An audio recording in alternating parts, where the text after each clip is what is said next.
कुछ लोग कहता है कि भूमि सुधार का बात कीजिएगा तो सब सवर्ण जाति ओबीसी लोग आपसे खिलाफ हो जाएगा।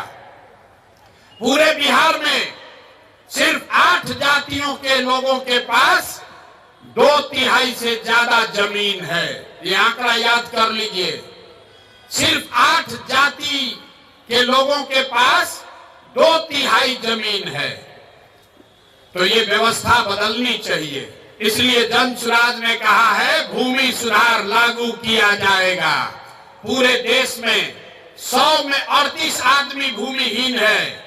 बिहार में 35 साल से समाजवाद का नारा देने के बाद भी 100 में 60 आदमी भूमिहीन है।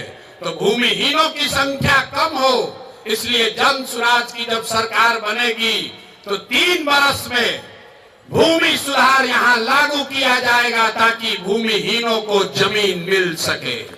ये होना चाहिए कि नहीं होना चाहिए?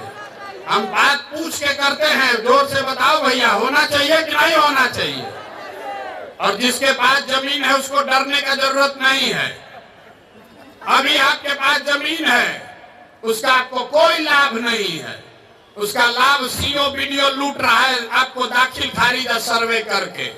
एक बार भूमि सुधार लागू होगा तो जिसका जमीन है उसको भी फायदा है, और जो गरमजरुआ पड़ा हुआ है, बहुत सारा जमीन गलत बेनामी पड़ा हुआ है, उन जमीनों का इस्तेमाल करके गरीबों को यहाँ जमीन मुहैया कराया जा सकता है।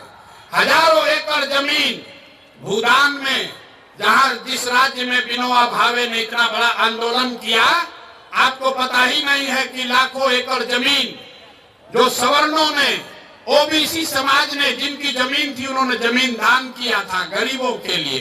विनोबा जी के कहने पर वो जमीन किसको मिला? किसी को नहीं पता। वो जमीन सब अंदर बांट कर दिया। लाखों एकड़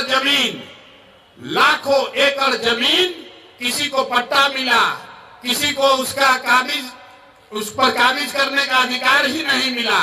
इसलिए बिहार में भूमि सुधार लागू होना चाहिए। ये जन सुराज का समता मूलक समाज बनाने का चौथा आधार है। और